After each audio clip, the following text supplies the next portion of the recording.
जिसे private jet से चलना चाहिए वो आखिरकार साइकिल पर क्यों चलता है।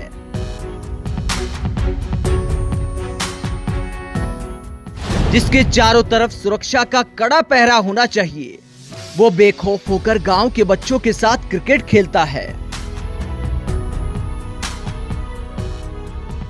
हाईटेक ऑफिस के बजाय जो खेतों में बैठकर दुनिया जीतने की आइडिया सोचता है, जो 18,000 करोड़ की संपत्ति का मालिक है और जिनकी आत्मा भारत की गांव में बसती है, उनका नाम है श्रीधर वेम्बू। 53 साल के श्रीधर वेम्बू देश की मिट्टी के ऐसे असल नायक हैं जिनकी कहानी साउथ की कुछ फिल्मों की तरह दिखाई देती है। सॉफ्टवेयर इंडस्ट्री के बादशाह और सादगी की मिसाल श्रीधर वेम्बू की कहानी आपको सलाम करने पर मजबूर कर देती है।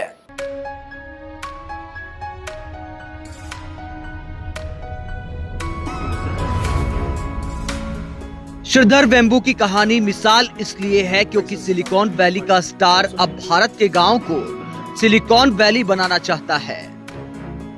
आईआईटी मद्रास से इंजीनियरिंग करने के बाद 1996 में श्रीधर वेम्बू ने एडवेंटनेट कंपनी की आधारशिला रखी, जिसका नाम 2009 में बदलकर जोहो कॉरपोरेशन कर दिया गया। श्रीधर वेम्बू सॉफ्टवेयर डेवलप करने की दुनिया में कामयाबी की सीढ़ियां चढ़ते चले गए और फोर्ब्स के अनुसार उनकी कुल संपत्ति अब 18,000 करोड़ रुपए है।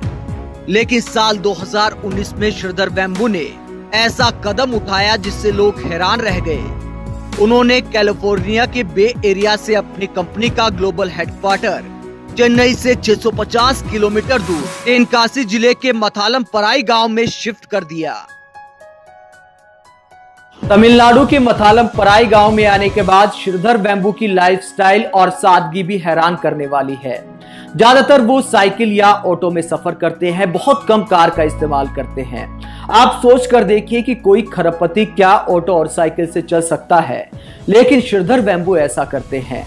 लॉकडाउन के दौरान उन्होंने गरीब बच्चों को पढ़ाना शुरू किया।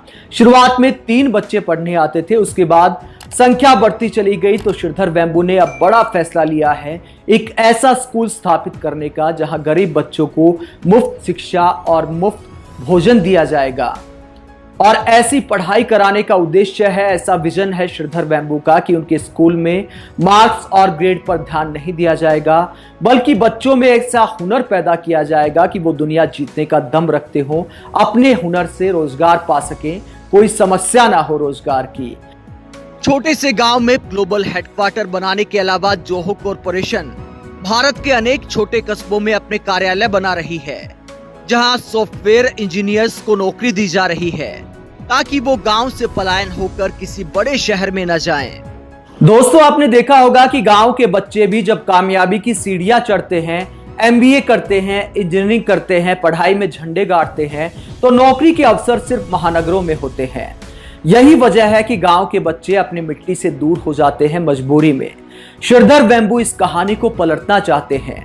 उनकी कंपनी जोहो कॉरपोरेशन ने तमिलनाडु के 10 छोटे गांव और कस्बों में अपने कार्यालय स्थापित किए हैं और वहां सॉफ्टवेयर इंजीनियर्स को नौकरी दी है ताकि वहां के बच्चे अपने गांव से जुड़े रहें, अपने परिवार से जुड़े रहें। और अगर ये प्रोजेक्ट कामयाब रहा तो कुल मिलाकर 8,000 से ज्यादा सॉफ्टवेयर इंजीनियर्स को ऐसे ही प्रोजेक्ट के द्वारा नौकरी देने की प्लानिंग है श्रीधर वेम्बू की।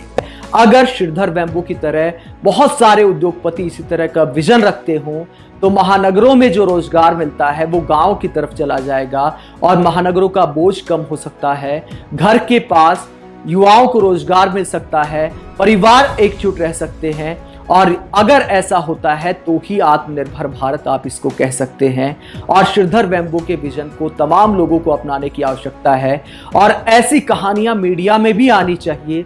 लेकिन अफसोस है कि मीडिया में ऊल जलूल बयान देने वाले नायकों के तो चर्चे होते हैं, लेकिन भारत की मिट्टी से जुड़े श्रीधर वेम्बू जैसे महानायकों की कोई खबर आपको टीवी चैनलों पर दिखाई नहीं देगी।